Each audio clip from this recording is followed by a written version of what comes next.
Hey guys, welcome back to Know Your Macros. I'm Jared Ragsdale, and I'm rolling right through from the last video we just took into this video. And so we're going to go into fine-tuning your macros. I want to congratulate you for making it all the way to the last video, and hopefully you didn't just jump ahead, because there's some very important things in the first two videos that you should watch. So I hope I guilt trip you enough to go back and watch those if you're skipping ahead. But in this video, we're going to talk about how to adjust your macros based on your response and your response to the diet itself. But before we start, I want to remind you that you should look at it a little bit more disconnected than most of the times we look at. Most of the time we look at a diet that's not working the way we want it to work, and we feel defeated, like we're not doing something right, we're screwing something up, maybe there's something wrong with us, maybe we're stupid. Step back.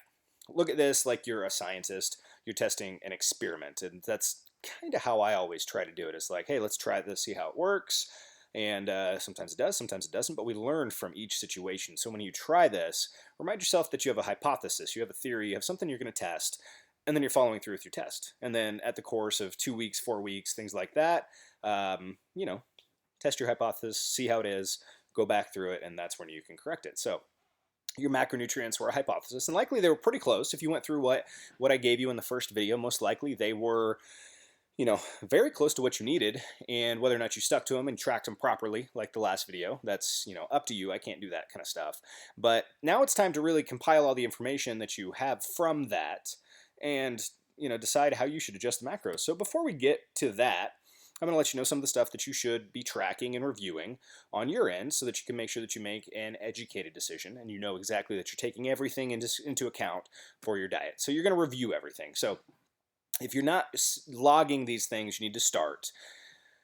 But only if you're serious. Only if you really truly want results and you actually want to learn and you want to test yourself and you want to keep pushing forward, because this stuff's not for people that are just, looking for a quick fix diet one time a year or something like that. This is for somebody that really wants to change their life, and they want to know what they're doing, and they want to make sure that they're doing it right. And so this is for those people that really do want to demand excellence from themselves and keep moving forward. So you need to start logging your workouts, and then you need to start looking at them. How were your workouts? Are you getting stronger? Are you getting weaker? Are you doing more or less volume and weight and things like that than you were before? Your energy levels from dieting can affect how hard you're pushing. So if you're too tired to work out effectively in the gym, you may notice those things, and that may start to affect it. On your macros, have you been tracking everything? Remember, you need to track everything that goes into your mouth. It doesn't matter what it is. I would write it down at least, and I would look at the package on the nutrition label, and you're like, man, I'm chewing 20 pieces of gum, and there's 2 grams of carbs per piece of gum in here. I need to stop chewing so much gum. Maybe I'll stick to 1 piece, and I'll be like the little girl on Willy Wonka that chewed the same piece of gum for 12 months or something. So you need to make sure that you are tracking everything. Of course, can't beat that into your head enough. How close are your macros every day? Did you go over? Did you go under? Where were you at with all that stuff? Are you breaking any of those cardinal rules? Verifying nutrition labels. Everything gets tracked, and planning your day ahead of time. Are you doing those things? Are you breaking those rules that I've come up with just, on a whim? So how is your sleep? Sleep is a huge factor in progress, both for your weight loss and muscle gain. If you're not sleeping, you're not going to lose weight the way that you want to. So how much sleep are you getting every night? That's a big thing. Are you tracking that? There's lots of great apps out there. I use one called Auto Sleep, I think, and I wear an Apple Watch. And so it goes through with my Apple Watch and plug in my phone, and automatically it tracks my sleep. I don't even have to set the app up, so it's the best way I could do it. I wear my watch to sleep, and I charge it while I'm in the shower, sometimes when I'm at work, stuff like that, so that I can get all that information, and I find it useful. I've figured out different things like, I didn't figure out my sleep apnea came from my Apple Watch, but I can figure out that my sleep apnea does affect me if I don't sleep with my sweet face mask, because I see my heart rate alerts whenever I'm sleeping. It jumps up to 110 beats per minute because I'm gasping for air throughout the middle of the night. So I see those kind of things. If I fall asleep on the couch and all of a sudden it's 110 beats per minute, it wakes me up because it buzzes, I know that I need to go actually, either stop sleeping or go put on my mask because I'm not breathing enough. So there's a lot of benefits to those things that you may not even know about. But, beyond that, how consistent have you been at everything that you're doing? Have you really been consistent for a long period of time, or is this just a short period of time? Where can you improve in your consistency on a day-to-day, long-term view, not, well, I screwed this one thing up, but it's, how can you do that over the long term and do it properly, even if you do mess up a day here and there? And don't forget that change does take some time. Don't get discouraged if your macros that you set up for yourself didn't work out the first time, somehow magically made you gain weight or something like that, don't get upset, don't get too discouraged, because real change does take time and it does not happen overnight. And you do need to take a real look at how long you've been, eating the macros that you have currently, because 2 real weeks is about my minimum. I do it on a weekly basis with some of my clients, or I did whenever I had clients.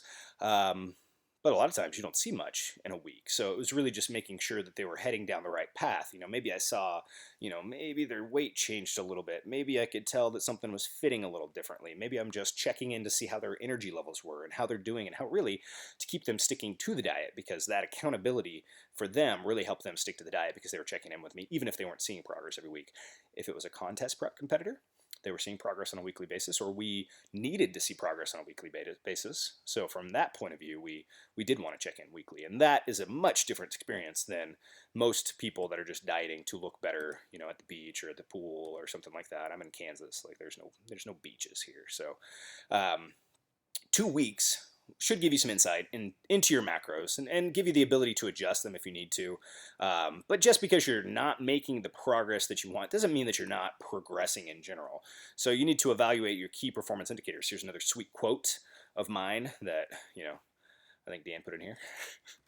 So evaluate your key performance indicators. So your progress indicators here, your measurements. This can be as simple as a measuring tape. Do your arm, do your waist, do your leg. You may be wondering, well, where do I track? Honestly, it doesn't matter where you track. It just matters that you do track it in the same spot. So, for example, I tell everybody, take the biggest measurement on your arm, because no matter what, your arm is always going to have one biggest spot. And so take the biggest spot. If there's fat there, same with your leg. It's one biggest spot. Wherever it is on your leg is the biggest, and it's usually the top, third of your leg or something like that. Take the biggest spot. With your waist, you can be more specific. Women may want to have a, smallest spot so it doesn't, mess with your head. The guys may want to do it right below their belly button, and right around their love handles, so they can get it consistent. But whatever you do, wherever you take it, make sure it's in the same spot. You can use little moles or something like that as your progress, as your where you're measuring kind of indicators, because it doesn't matter what the measurement is, it matters how the measurement changes. And so if you look at it that way, it's not where you put it, it's that it's where you put it every week is the same. So if you have the possibility of getting skin fold tests done with somebody willing to do them and somebody competent to help you with them, like a good personal trainer can do skin fold tests, and usually it's like a 6-site skin fold test, not a 3.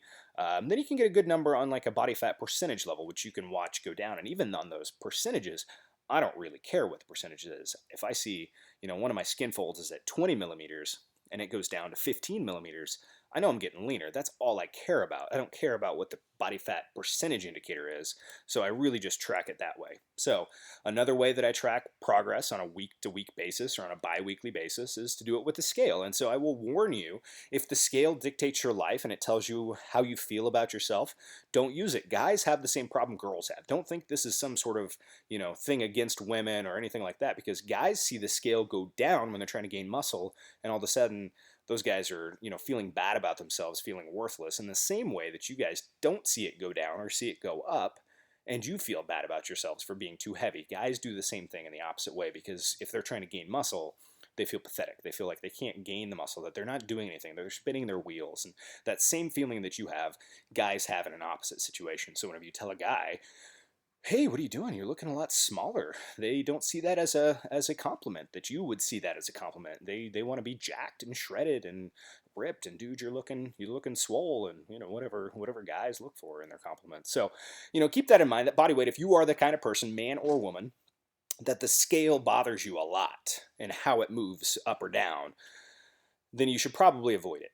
If you are the scientist that you should be able to disconnect your feelings from the scale and realize that you're going to figure this out eventually, and you are going to make the progress that you want, and that the scale should not dictate that stuff. So the scale is a tool for you to use to indicate one measure of progress, how much you weigh. And it is a good indicator of one thing, and it's just how much your body weight is going down, because sometimes those things that you're tracking, like your measurements and your pictures, which I think is the next one up, you can't see in pictures, and sometimes the measurements don't change much. You're wondering, is it just an error in how I measured or something like that? Well, where the scale, if you use it, it can help you evaluate those other things and be like, okay, well, I did lose, a quarter of an inch around my waist, and I am down 2 pounds on the scale, so it must be moving in the right direction. Where if it's just a quarter of an inch on the measuring tape by itself, you may wonder, did I measure wrong? Did my wife or my husband, put it in a little different spot? Did I pull it tighter than normal? Where with a scale, it should always be, first thing in the morning, go to the restroom, make sure that you're basically naked, step on the scale. That should be a consistent thing. But if you do the scale by itself too, you're like, it moved 2 pounds, you're like, did I really, is that just water weight? Did I not drink enough water yesterday? That kind of thing. So multiple ways to verify your progress or tell you are or are not having progress. So pictures, biggest one out of all, most important in my mind out of everything. Grab a swimsuit, strip down into your undies, whatever you have to do, take some photos. You want consistency on these pictures more than you want anything else. So you want the same location, you want the same time of day, you want the same day of week, and you want to wear the same clothing.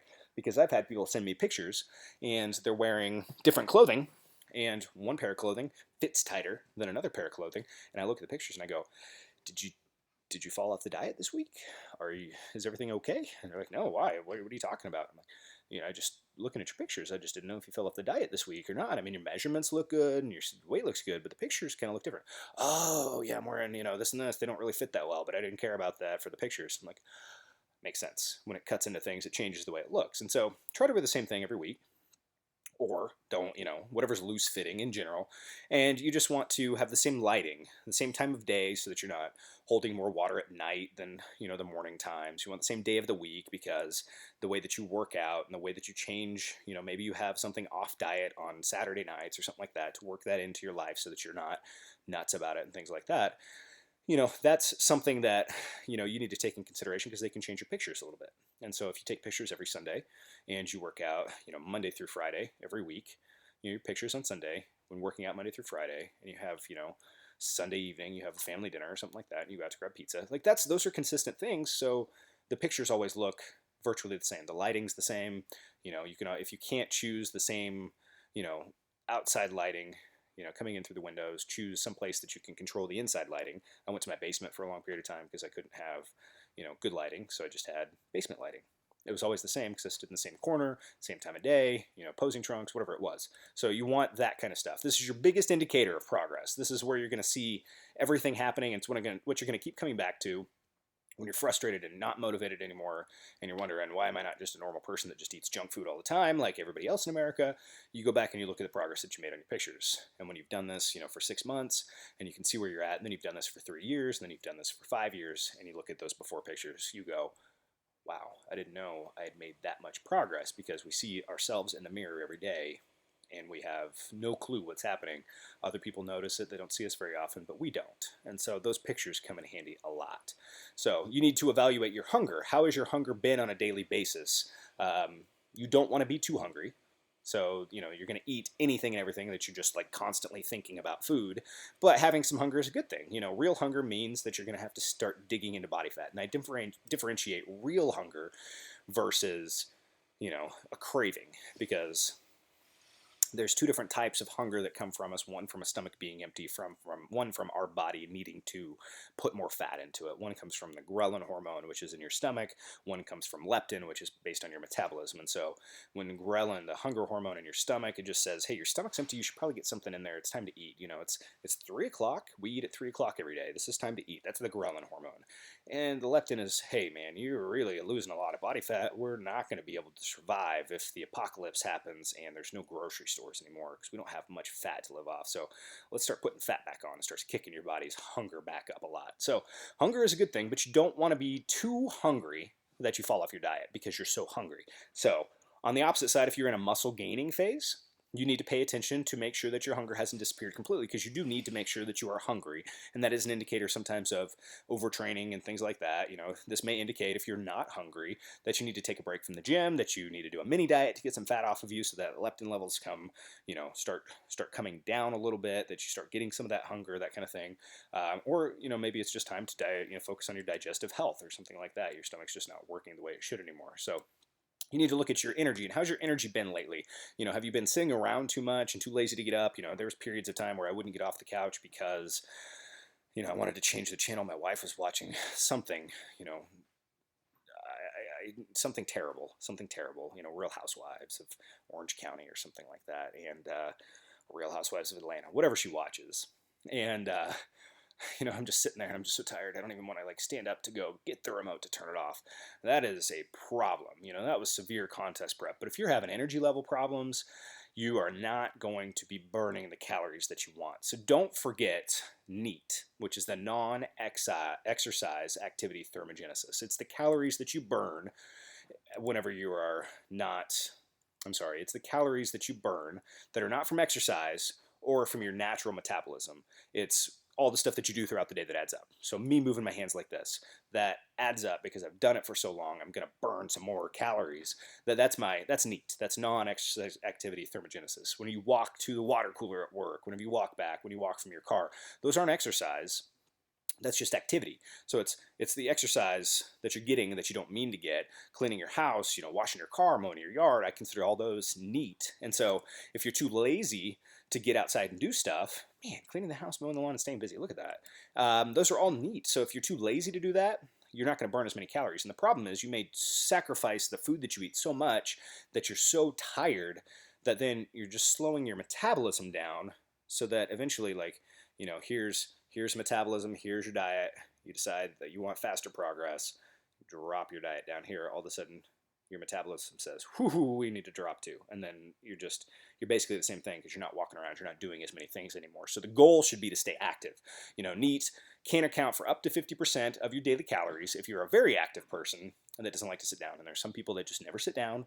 They're just constantly up and doing things. And for those people that like little kids, NEAT is 50% of their daily calories. So that can add up a lot. So if you think you've hit a plateau, you may need to look more closely at your energy levels and how busy you're keeping yourself, what you're doing throughout the day. Are you getting up off the couch? You just laying there and lounging real lazily because you're too tired to do anything. All that affects your progress. So you have to look at all that stuff. You need to keep account of all these things. And it sounds harder than it is because you're really just looking back through what you're already doing. And so once you've determined, okay, exercise is good, I'm plateaued, my energy's good, it's just the first set of macros and everything else is going good. I'm just not getting the results I want to. So, what should I change first?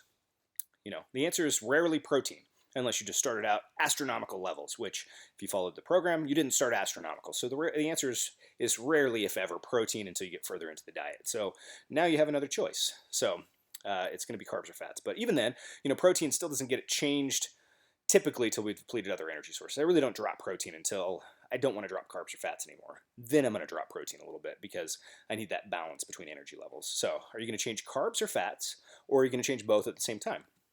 So some people do respond better to carbs, while some people respond better to fats or to less carbs. You can think of it that way. Some people, really just put on fat easier from certain types of foods. And the answer is not carbs for everybody. I'm just telling you, there are some people that thrive on carbs, and they're not the people that expect to thrive on carbs. There's a lot of people I've worked with that are like, yeah, I can't eat carbs. My body just retains carbs. And turns out it's not carbs. So I gave them 300 grams of carbs, and all of a sudden they're just losing weight because they needed the energy. The carbs produced a lot of energy for them. We dropped the energy from fat way down, and they were in a caloric deficit, but they still had the energy to do the stuff they needed to every day, and they were burning calories like crazy, and they started just shedding the weight. So the answer is not always carbs. So this is a highly individual thing, and you will have to test it out over time. But don't expect to know the answers. Even the best, dietitians and registered dietitians and nutritionists for pro bodybuilders and all these people out there that are incredible at what they do, that I learned from, still have to figure that out for each individual client over a period of time. It's not something they can look at and tell you which way it goes. They can't figure it out over a couple dietary changes. It's when they've worked with you for a long time. You're going to be stuck with yourself for a long time. It's worthwhile to test this out. I personally actually respond better to carbs. I always thought that I didn't until I started testing out high carbs, and I would push my carbs up and I would drop my fats down. And even though I didn't like the hunger as much because it went away a little faster whenever I was dieting, I lost weight more easily. So keep that in consideration, and don't make a big deal about it. If you can't tell the difference between carbs and fats, really it doesn't matter too much. So if you change one or the other and you don't notice which one it is, it's not a big deal. Don't nitpick all the small things. Changing carbs or fats is a small thing. So here are some thoughts on which one you should steal from first. do you have a preference on what you like to eat more? If you do, because you like to eat one food over the other, don't drop that one. You love peanut butter. You can't sacrifice natural peanut butter in your diet because you're a peanut butter fanatic. Don't drop fats. You need those fats so you can eat all the peanut butter you can possibly get. Drop your carbs a little bit. That would be the first way to go. If you say, man, I really like fruit, and I just don't want to give up my fruit because I like the sweetness, it satisfies cravings for me. I don't really care about almonds or peanut butter or cheeses or things like that, or fatty meats. Drop the fat down some, and you may have plenty of room to work with from your first diet. So, figure out which one you want to go with there. If you don't have a preference, how are your energy levels at the gym? If it's low at the gym and you feel like you're dragging a little bit, don't lower your carbs. Carbs are what perform in the gym. So if your energy levels are great in the gym, then it's kind of either way. If you notice that you're hungry very frequently, if you're noticing yourself getting hungry early after meals, don't sacrifice fats. Fats keep you full longer so that you can hold that food, in your stomach and digest more slowly for a longer period of time. So if you're getting hungry too fast, keep your fats, start dropping your carbs. Carbs give you a fullness sensation. Fats give you a long digestion kind of satiety. So it's a little different between the two. Then you need to look at how active you are throughout the day. If you're an extremely active person, working outside like we talked about in previous videos, keep your carbs in. You're going to be burning those because you're such an active person. So if you are sitting around most of the time and only need carbs for your workouts, drop some carbs, keep your fats in there. These are all decisions that are not right or wrong. So, you can choose one or the other. And when in doubt, you can drop them evenly, calorically, because 1 gram of fat and 1 gram of carbs are not even, but calorie-wise, drop them evenly. So that's the way that I would do it. But before you even decide to change your diet, let's look at some other stuff. So cardio. Before you drop those macros, are you doing cardio? Cardio is a tool to help waste calories. So, if you're not doing cardio currently, you have the time to add it in. A reasonable amount of cardio is 90 minutes per week. You can divide that up however you want to. During periods of strict fat loss, that can go up from 90 minutes up to, you can do 30 minutes a day, 6 days a week without really pushing it for, doubling this to 180 minutes per week. So, that's really up to your preference. I don't like cardio that much. I don't like to rely on it. I like to change my macros, but I will do some cardio when I'm losing weight. So the goal is never to rely on it, but it is a calorie waster is the way you can look at it. It's a metabolism booster. It's a calorie waster. If you do steady state cardio, you're just dropping calories because you're just working and doing stuff. You could also go outside and increase NEAT and do that same thing. Go mow your yard, go pick some weeds, go chop down some trees that you've, had hanging over, or you could do 30 minutes on a treadmill, or you could work outside. The goal is the same, but cardio is a nice thing that you can track. How much have you done? Since it's verifiable I did 30 minutes at this speed, at this resistance or whatever it is, or this incline, if it's on a treadmill, you can track that and say, okay, and it says that I burned so many calories. By the way, those calorie counts are all wrong on your machines, especially the ellipticals are lying. Those have always been amplified by the fitness industry. The push for ellipticals, I know it's a conspiracy, man. The push for ellipticals to sell early on showed them as a more efficient way to burn calories. When they did that, they altered how many calories it shows that you burn so that you would get on an elliptical, that people wanted to use ellipticals more. It seems like you're burning a lot of calories when you're on an elliptical versus a treadmill, just treads along, or a bike or something like that. It's because they lie. Those formulas are not accurate. Don't trust those. Don't go buy those. But you can, if you're using the same piece of machinery every day, you have a treadmill in your house, and you want to track your calories that you have on there because you hit a certain amount of calories, go for it. It's a way to track something. I'm all down with tracking. Just don't think that 300 calories you burn on the treadmill means now I can eat 300 calories more food. It doesn't work that way. It's not the same thing.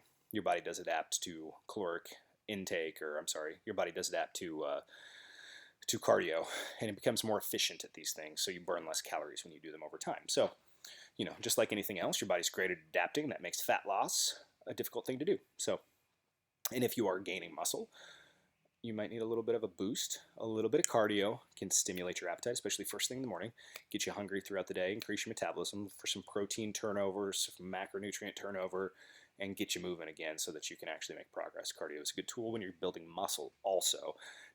Especially cardiovascular health and things like that. It's good to have in there. Anyway, I'm writing a blog post on this right now, so, you'll see that today. But you'll see this video in like a couple weeks. Workouts. How are your workouts going? Sometimes, coercing your body or getting your body to change is as simple as just pushing yourself harder in the workouts.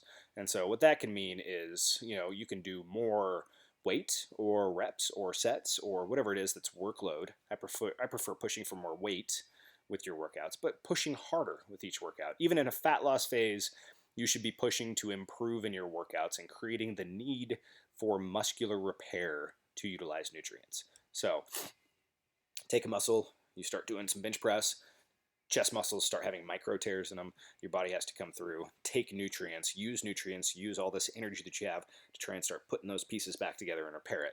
That's a metabolism changer for days. And so if you do it really well and you work out really hard with a deep, it's not surface level, but some deep muscular, tears, micro tears, that's what working out is, you're going to stimulate your metabolism way more. So you want to push yourself like that. Doesn't mean that you need to overtrain. I'm not cool with tons of volume, but if I'm going to err on the side of cardio or workouts, I'm going to err on the side of workouts. So you may consider adding in some more reps and sets.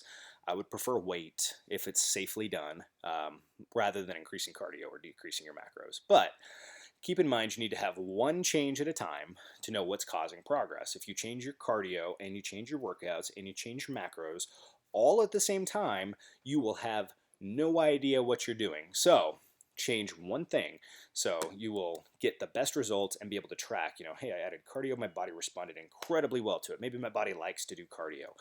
And then you change something else. Well, I changed fats, and fats really didn't work. I didn't really get that much of a result. So now you're starting to build kind of a progress tracking, and that's where your awesome Nutrithority notebook would come in handy, guys. So, how big of an adjustment should you make to your macros at this point in time?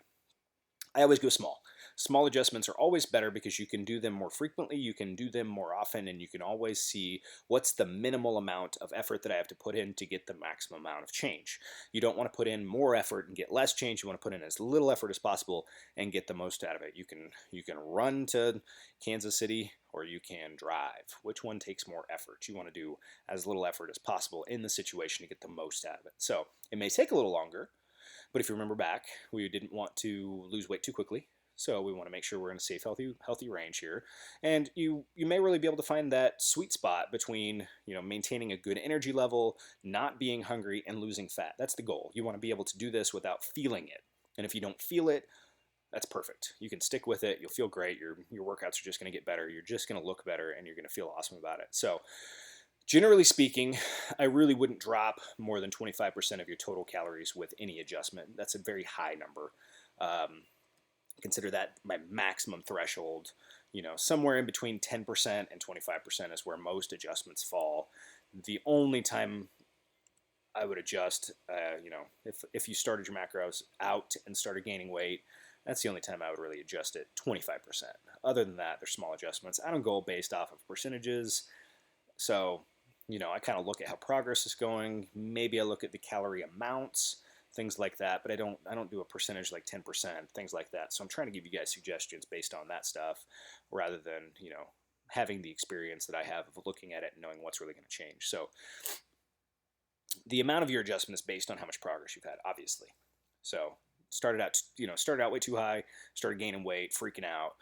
Give yourself a couple weeks for it to level out. It will level out unless you're just binging on your diet or something like that. And then, drop it 25% and see how you do and go for another 2 weeks. If you started out and you've lost weight already, but it's kind of slowed down drastically over the last 2 weeks, you lost some weight and then it just kind of plateaued, or you just want to kick it up a little bit because you dropped 1 pound in 2 weeks and it's not enough, especially for starting a diet. You went from eating McDonald's every day to starting these macros and you lost 1 pound.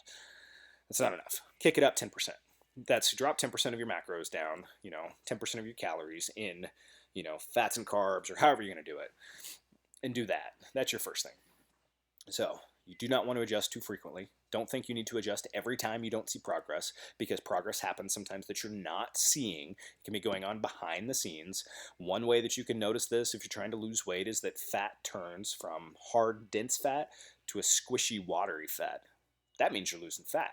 What it is that the fat breaks off and water comes in to replace some of it. And so it gets squishier. It holds the same spot and it gets squishier. And so in the beginning of a diet, This hard fat that starts getting squishier may actually make you look worse because you have a lot of it and it's getting squishier and softer and it's not holding its spot as easily, and so then it looks worse.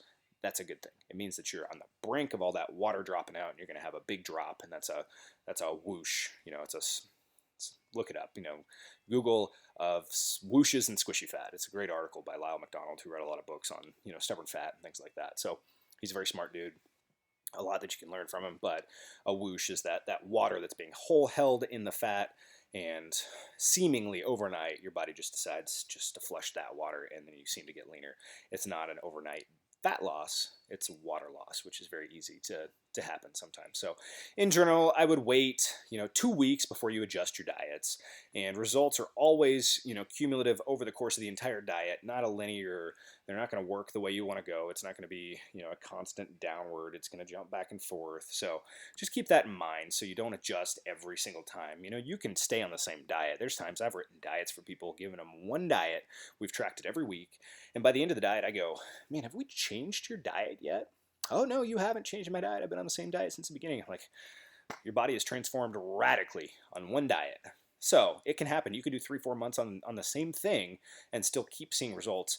The difference is pushing yourself in the gym, pushing yourself on your cardio, and staying active. You do those things, you're probably not going to have to change your diet very much. You don't push yourself, you're going to have to change your diet a lot more. So don't force yourself to do anything you don't have to. You want to coerce fat loss. You don't want to force fat loss, if at all possible. So best option is always to work with your body rather than forcing it to lose weight. Try to get it to do what you want it to do. Weight loss will happen naturally when things are well balanced. You have good energy.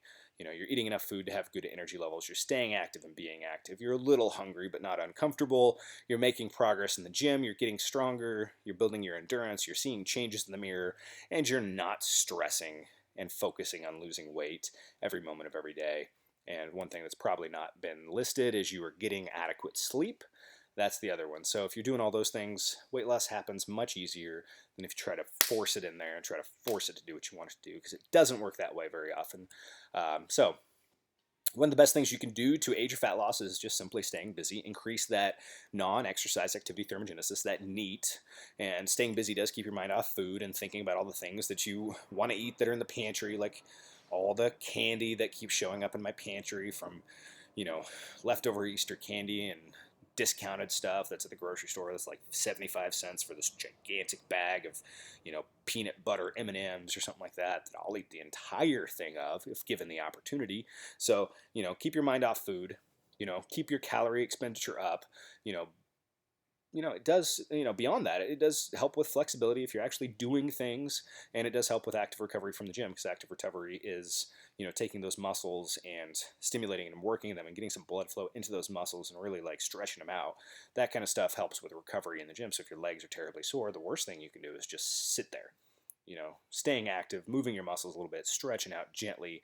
Those are all great things. If your legs are sore and you go mow the yard, unless it's like an 8 out of 10 on soreness, you're probably going to feel better the next day because you did that. So the thing you need to keep in mind for all of this that we've gone over, the best changes that you will ever make in any of this stuff are long-term changes by feeding the muscle first.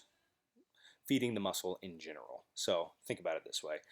Losing weight is great and it will help you feel better. But generally speaking, losing weight only makes you smaller the way you look right now. So how you look right now, shrink yourself down, you're going to look the same. Your clothes will look a little better and you will feel better in your skin because you're not holding the extra fat. But the long-term solution is to focus on building muscle. And it does take a long time. It's taken me 15 years to get where I'm at. I'm not as serious about it as I was 5 years ago. I've got, my kids are growing up. I've got a 9-year-old, I've got a 6-year-old, and I've got a almost 5-year-old. So I'm not the bodybuilder I used to be. I'm not trying to be the bodybuilder I used to be. Trying to stay in shape, feel healthy, be active with my kids, go walk my dogs, maybe do a workout in the gym or in the garage or something like that. I'm not trying to be, what I used to be. But it takes you a long time to get to the point where you can build muscle. And muscle helps to define the shape of your body. If you're wanting to tone, you're wanting muscle. You're not just wanting fat loss. Fat loss is just revealing what's underneath. You have to you have to spend some time building the stuff that's underneath to really look the way you want to look and to perform the way you want to perform. So muscle also speeds up your metabolism drastically. I can eat way more food now than I've ever eaten before. I'm 31 years old, and I eat more than I ate whenever I was 18. So, and I stay leaner doing it because I was 18, I was like 170 pounds. I teeter on, I was like 215 to 220 lately. If I'm really working out consistently and actually in the gym, I'm 225 to 230 without trying too much because it's taken me so long and I've built this muscle over time. It doesn't disappear. If I skip the gym for a month straight, I will feel terrible about myself, but people will still ask me, man, how long are you in the gym? Well, I haven't been in the gym in a month, but I appreciate it because that stuff took me a long time to build up, and that's the real answer for what you want. So remember, muscle is more compact and takes up less room, pound for pound, compared to fat. So if you have 5 pounds of muscle and 5 pounds of fat, you've probably seen the images online and stuff. They both weigh 5 pounds, so your scale weight's there, but muscle is a lot more compact, and it also burns a lot more calories and things like that. So keep that in mind. You want to build muscle over a long term because that's going to help shape your body, improve your metabolism, make you look better all around. Muscle is kind of like your goal here for what you're doing. And if you're a woman, you do want to build muscle. You're not going to be huge. You're not going to be a bodybuilder. You're not going to be bulky. You're going to look like one of those fit chicks that you see on Instagram. And you're like, man, I want to look like that person. Well, chances are she's built a lot of muscle. It's just compact, tight muscle, not big, bulky muscle. It's different for women based on testosterone levels and things like that. You made it. Let's do a review, guys. So first, we looked at what each macronutrient is and all the different basic functions for each macronutrient. And knowing and understanding the basics of each macronutrient and their effects in your body is a crucial part of setting up your macronutrients and, of course, properly adjusting them as well. So second, we looked at how you can set up macronutrients specifically for you and your goals. So from there, we have muscle gain as one of those goals. The key to gaining muscle is having proper stimulus, working out to gain strength over a period of time. If you take somebody that's working out and they have a 135-pound bench press or something like that, and over the course of the year that moves up to 225 pounds, that person's going to get bigger, they're going to get stronger. That person made incredible improvements throughout the year, and you'll be able to tell. That's the best way to gain muscle, in my opinion. It's called progressive override, taking that and moving it up across the board. Now, you can do the same thing with 135 pounds, trying to hit the muscle in different directions and, upper, lower chest, things like that. And it could work. It probably just won't work as well as getting stronger over time. And so if you have a 225-pound bench press and getting that for 5 reps instead of 135 pounds for 5 reps, I guarantee you the guy a year later is drastically bigger. And if you do that for all the muscles, you're going to start going up even more. So to build muscle, you need to have enough of the building blocks for building muscle, which is protein and ultimately the amino acids that come from protein. So lastly, you also have to have enough energy to properly utilize those building blocks, amino acids, to recover muscle. And so you need to be in a caloric surplus. You need to eat more food than you're burning off. And so that also means you need to sleep enough to properly do the job. So there are some supplements that can help with this situation, and there's quite a few different ones, in fact. Here's a group of my supplements, and I'm not going to go over just the stuff that I make, but these supplements can aid this process in a few different ways. They can make it more convenient, they can speed up the recovery process, they can help increase your strength and stamina. Isotherity, the protein powder that we make, can help give you a very quick, convenient amount of protein, especially post-workout whenever you want those amino acids to start getting into your bloodstream and helping with the recovery process. Isotherity can be added as 25 grams of protein that goes towards your macros, just in a scoop really quick, and it is by far the best tasting protein that's out there. I guarantee it with a money back return, actually. So that protein can be added in there. Something else like amino factors, the BCAAs, those are the most important amino acids for building muscle, recovering muscle, and of course they're in other proteins like isotherity and things like that, but a higher dose of BCAAs can start that recovery process, kick that recovery process up, and keep it going. And then creatine ultimately is my third one. We make a product called Creagon, which is not on the screen here, but Creagon helps with strength and endurance and building muscle over time as well. Those are my key staples: protein, aminos, BCAAs, and creatine. Those 3 things, if you have those 3 things in there for muscle building purposes, will help you drastically. The rest, of course, should be from your diet and your, the foods that you're eating and your workouts and that kind of thing. And you can still get progress just from workouts, just from your diet if you do it right. The supplements are always considered, icing on the cake, something extra. So for our fat loss goal, You know, the number one rule and the only rule that really matters for fat loss is the balance of energy, making sure that what you eat is less than what you burn. Calories in, what you eat, less than calories out, what you burn. That's the number one rule, really the only thing that matters ultimately in this whole thing. You can have the perfect macro ratios, but if you don't have less calories than you were burning every day, you're not losing weight. So the goal with macros and exercise is to lose body fat, but to keep muscle, not to burn muscle, which means don't go drastically into changing your diet. Don't do anything like switching your workouts up completely from a muscle building workout to like a cardio workout, thinking that's going to lean you out faster. What it will do is lose muscle faster for sure. You know, there's a saying, dance with the one that brought you. You know, it's a weird saying, but dance with the one that brought you. The one that built the muscle is the one that keeps the muscle. And that's what you need to focus on. You know, what you do to build muscle should be the same kind of workouts that you do to keep the muscle while you're dieting. The dieting comes down to what you eat.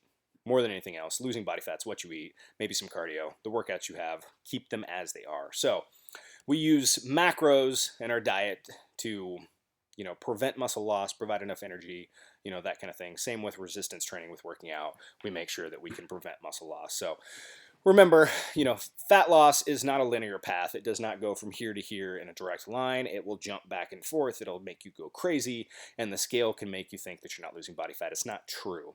So remember that all the supplements that I said previously that can be used for building muscle can and should be used to protect muscle during weight loss phases as well. So the protein, the creatine, and the BCAAs, Isothermite, Creatine, and amino factor can and should be used during fat loss phases so that you don't lose muscle while you're working, you know, while you're working out, while you're dieting. So the way that you can think about this, and one good goal that you can think of, is if you are getting stronger or holding the same strength in your workouts, you are not losing muscle. If you notice yourself losing strength and it becomes a problem, you're losing muscle, my friend, and that's a big thing. So whatever supplementation you can take that helps you keep your strength is always the number one focus while you're dieting. And I always took those products and had my clients, these were my number three, you know, top three products of what I want you to get. The fat loss stuff, secondary to the staples, protein, creatine, aminos.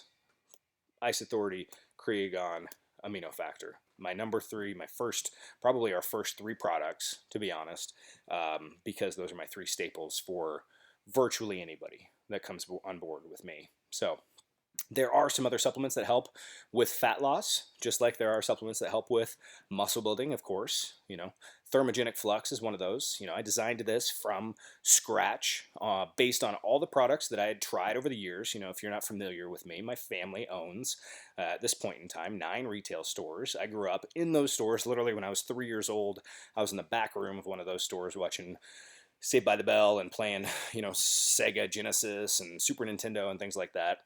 My entire life has been built around this environment, and, you know, through, you know, just picking up pieces in my own studying over time, you know, I've been around this a lot. So I've had feedback from fat loss products. I've tried, you know, so many fat loss products, from samples to full bottles, that it would just blow your mind with how much of this stuff that I've used being in this industry for, you know, virtually my entire life. And from the point that I could start taking these products, I have never stopped taking these products. So whenever I turned 18 and my parents didn't have control over my life anymore, I started taking whatever I wanted to take. And at that point in time, I started using fat burners. So from then on, I have been trying these products and hearing feedback from customers, and that's how I built this Thermogenic Flux product, which I'm incredibly proud of, because a lot of the problems that you see with thermogenics, you know, the crash, the foggy brain, the, you know, the irritability, the things that come along with them, that people don't like how they feel, they get cold sweats, they get, you know, all these different things, those are all taken into consideration.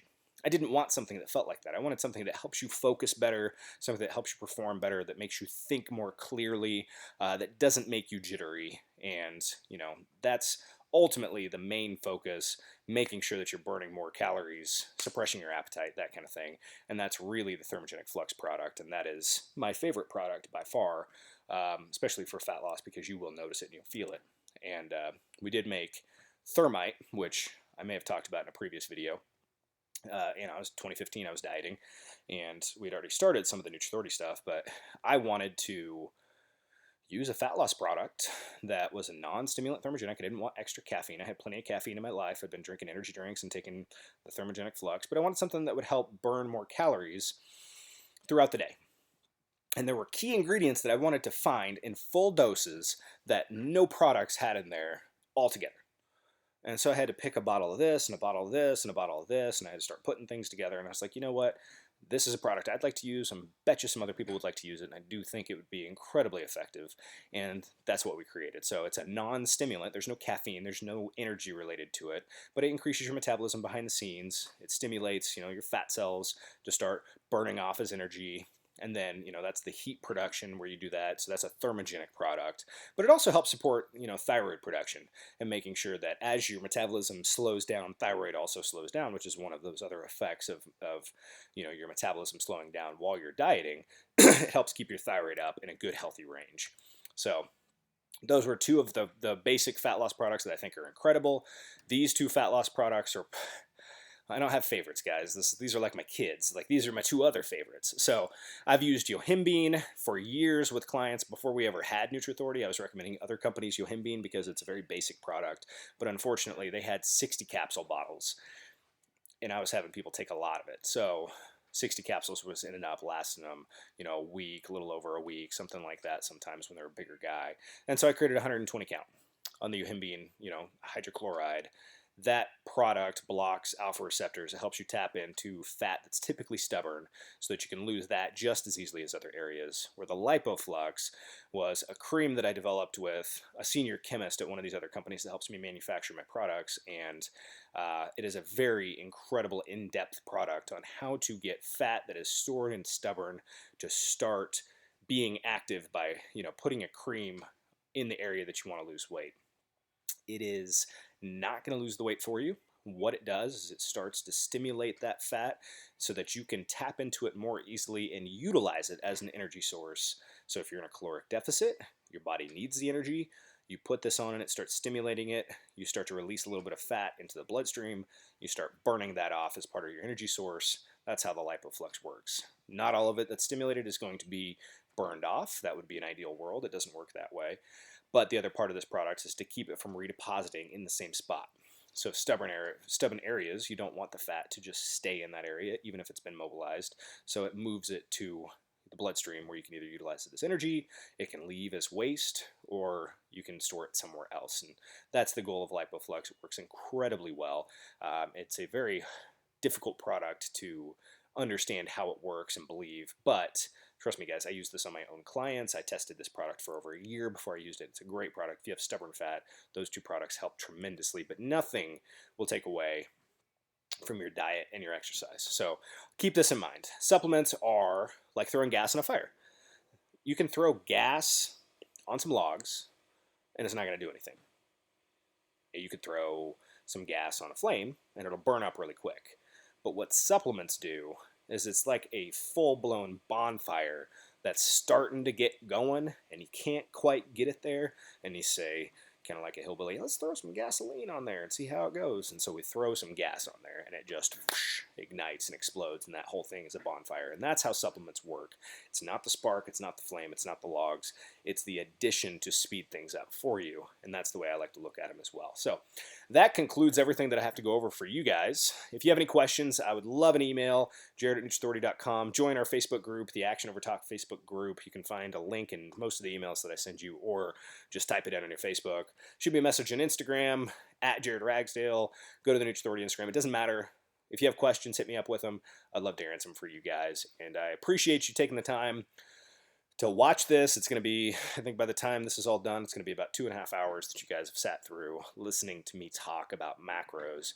And you guys are troopers. I appreciate it, and I would love to help in any way that I can. So let me know, and hope you guys are able to take this and really put it to good use and help really take control of your life and, be able to, change the circumstances of the way that you want to look at any given point, whether or not you choose to use them, because there are periods of time where you'll relax on the diet, live a little bit normal life, and then when time comes to really hit the gas again, you can do so. So that's the point of this program. That's the point of understanding your macros. So I appreciate it, guys. Thanks for all the support, and let me know if I can do anything for you. Thanks.